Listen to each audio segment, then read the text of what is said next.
Matrix multiplication forms the foundation of neural networks. In this video, we'll explore how matrix multiplications and nonlinear activations contribute to do interesting computations inside neural networks. So our learning goals are to understand the correspondence between the matrix multiplication dimensions and the neural network's architecture, and to recognize the importance of passing the output of the matrix multiplication operations to nonlinear activation functions. So the feedforward pass moves information from input to output through the network. In this example, we have a 4-dimensional input vector x representing the units in the hidden layer, multiplied by some weights w to produce a single output z. The pass happens in steps. The input values first enter through the input layer, and this has to be a flattened tensor. Then each input connects to every neuron in the hidden layer, and then the hidden layer connects to the output neuron. The matrix multiplication of z equal x times w combines all inputs and weights. The red circle highlights how values combine at the output layer. This operation creates a scalar, a single number, through the dot product of inputs and weights. The key point is that the feedforward pass always moves from left to right and never backward. So this code implements the feedforward pass in PyTorch using two methods. The method 1 uses direct matrix multiplication. We first create the input tensor x with shape 1, 4, then a weight matrix w with shape 4, 1, and then we use torch matmul for matrix multiplication. The result has shape 1, 1, a scalar. Then the second method is using the NN linear layer, which is what we're going to be doing more often. This is the same operation, but encapsulated inside PyTorch neural network model. This is more convenient for building deep networks, and this handles the batching automatically. Again, this is going to be the operation that we use most often. The key point is that the shape 1, 4 times 4, 1 determines the network structure. The batch size equal to 1 means that we process just one sample. So that's why you see that the result has shape 1, 1. It's 1, 1 because we have a batch size of 1, and then a single number in the output, a scalar. And then we use a squeeze function, the squeeze function, to remove the extra dimensions, usually the batch size dimension. A very common error is to forget about the batch dimension, or to do a mismatching between the dimensions that we have in the weights and the features. So it's very important for us to always check the shape of the input and what are the number of features that we're putting inside our linear layer. These things need to match, because the number of columns that we have in the first matrix that we multiply needs to match the number of rows that we have in the second matrix that we multiply. So like what we have here, x with shape 1, 4, the numbers that we have first rows and columns, you see that we have 4 columns. This need to match the number of rows that we have in w, 4 to 1. Like this needs to agree in order for us to do a valid dot product. This is super important, it's super basic, but it's something that we need to be very careful about. So let's examine 3 critical tensor dimension errors in PyTorch by changing the previous code. So one thing that we can do is that take away the batch dimension. If the input shape is 4, instead of 1, 4, then this is going to fail, because PyTorch expects 2D tensors for neural networks, and the first dimension must be the batch size.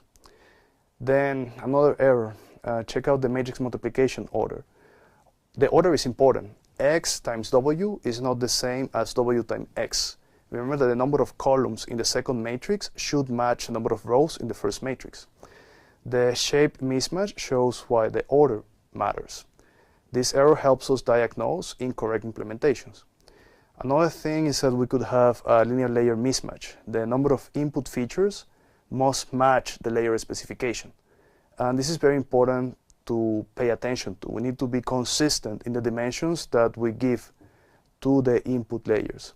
This is very common. This error is very common. This linear layer mismatch is something that will happen all the time when we copy code between models. When we take a particular architecture and then we want to adapt it to what we have, we will have this input features mismatch. So a very important debug tip is to print the tensor shapes before the operations and to use the command torch.size to verify the dimensions that we have in our tensors. So check these error messages that you have for shape mismatches using this, and also the Python debugger inside the feedforward pass. We'll see this in the practical part of this particular notebook. So in this slide we see how we transform a three-dimensional input into four outputs using matrix multiplication. The input is a three-dimensional vector, the output is a four-dimensional vector, and the weight matrix connects them. So each output is a weighted combination of all inputs, and the weight matrix contains 12 weights in total, 3 times 4.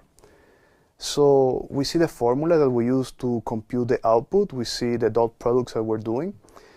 And then check out how this is important for us to think about as people who are designing the architecture of a neural network. The red circle highlights a fully connected pattern, and every input connects to every output. So every connection represents one weight. So the way that we define the weight matrix, the way that we define its dimensionality, it's gonna affect the number of units that we have in the hidden layer. So the matrix dimensions are super important here. The weight matrix dimension is what determines the network shape. And this is called linear transformation, like this multiplication of one matrix times the other. This is a linear transformation. This is what you see this being used as the name of the model in PyTorch. This is why we call this NN linear. Notice that we have not passed this yet through nonlinear activation. We need to discuss what is the purpose of the nonlinearity.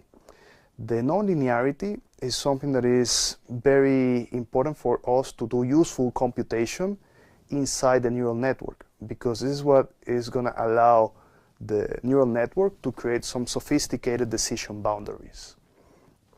So this slide introduces the ReLU activation to add nonlinearity to our network.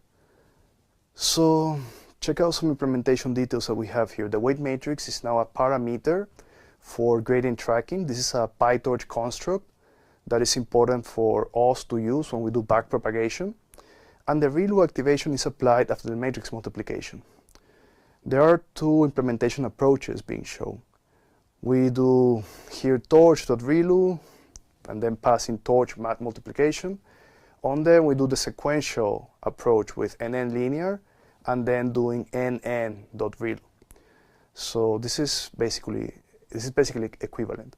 We have the mathematical representation of Z being equal the ReLU of the multiplication of X times W. And then we see what is the output that will come out of the ReLU. If we take a look at the function, what this is going to do is that it's going to turn the negative values in the output to 0. And the graph shows the nonlinear activation shape.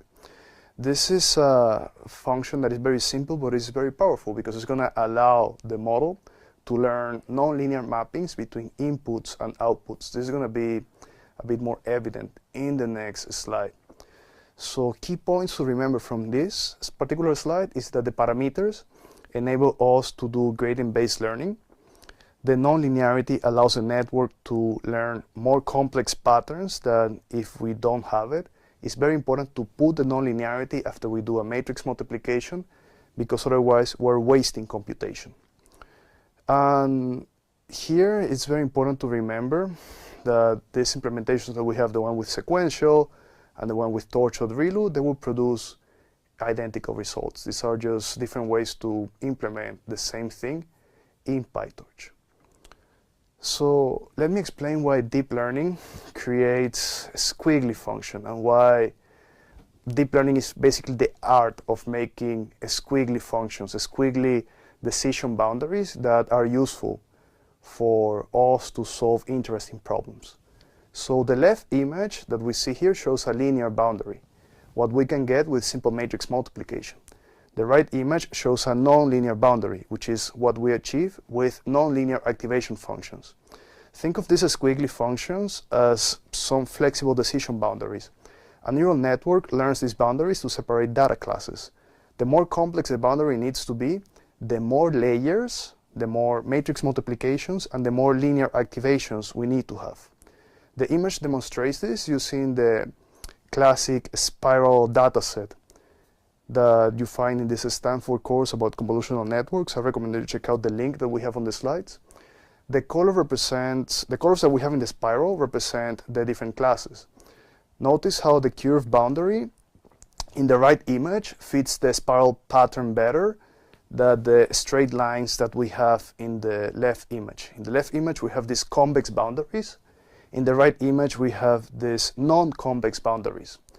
And this emerged from the multiplication. This emerged from the combination of doing matrix multiplication and nonlinear activation. So the nonlinear activation is what allows us to create these non-convex boundaries on the image on the right. We're going to see this in the practical example that comes with the video. You're going to see how the adding of the nonlinearity creates this sophisticated decision boundary that allows us to do a better classification. So this is why I say that deep learning is the art of crafting these squiggly functions. The more layers we have and the more nonlinear activations that we put into our models, the more capacity we give the model to create like these fancy squiggly functions that are actually useful for us to solve classification or regression problems. And there is a variety of nonlinear activations that we can use. Each one of them has different trade-offs in the terms of numerical stability and the expressivity that they have.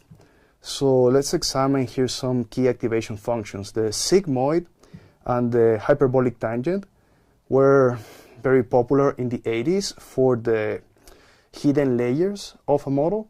Nowadays, we mostly use the sigmoid activations in the final layers of classification models in order to produce probabilities. They're still quite relevant. And hyperbolic tangent still has some very interesting uses when we want to restrict the domain of an output between -1 and 1. However, the ReLU is a good default choice for most problems. It's something that is very numerically stable. And it also has a couple of variants, like the leaky ReLU and the ELU that you see here. So for a particular problem, it's not correct to say that ReLU is always going to be better. This is something that we need to explore. This is a hyperparameter. The choice of activation function that you put inside your neural network is something that is an open question. You need to try all of these different activation functions for your particular problem to actually have signal that tells you, okay, yeah, I should have been using a ReLU, or I should be using a leaky ReLU, or I should be using an ELU. The performance on the validation and test set is what really tells you which is the best architecture to use in your particular problem. And this includes the decision of the activation function that you use. So something I recommend that you check out is the website matrixmultiplication.xyz that has an interactive demonstration where we can practice matrix multiplication step by step. Here is a little run of what could be the mapping of 4 input to 4 output units and how we will need 16 weights in order to produce this mapping. This is just something fun to play with and is worth to internalize. This slide connects matrix operations to network structure. Here we see the code implementation. The input X has shape 1, 4, one sample with 4 features. 1 is the batch size, 4 is the number of features. We have a weight matrix W that has shape 4 times 4, connecting 4 inputs to 4 outputs. And then we have W defined as a parameter to enable gradient tracking. Torch matmul performs the operation of the feed-forward pass. You see here the visualization of the network. 4 input nodes matching the input tensor dimension, 4 output nodes matching the resultant dimension. Each line represents one weight, and the full connectivity is shown by all possible connections. Everything is connected with everything. This is why we call these layers fully connected layers. So be very aware of these matrix dimensions because they are very important for us to understand the architectures that we're working with. To wrap up this video, we saw some fundamentals on matrix multiplication and how this relates to the network architecture. We saw how the input dimension maps to a weight matrix producing some output and how we implement this in PyTorch, and the different ways that we could do this with Torch matmul, which is something that we do for just didactic purposes, for us to see how direct matrix multiplication would work, and the wrapper that we use inside PyTorch, NN linear, which is very important for us to create layers inside a neural network. We discussed a lot of how the shape verification is important to prevent common errors, and we saw the importance of nonlinear activation functions like ReLU, which enable the learning of complex patterns and must be added to the output of the matrix multiplication operations.